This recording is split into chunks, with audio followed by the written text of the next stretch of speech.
Can we talk about rattlesnakes?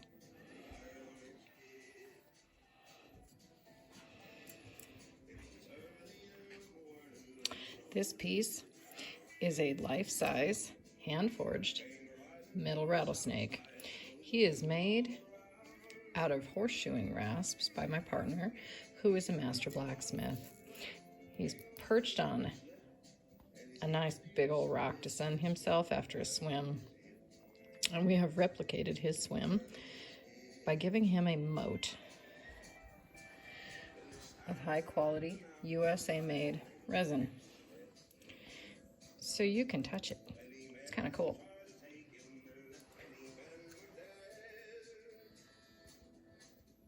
Now I know some folks don't really dig snakes, but he don't bite.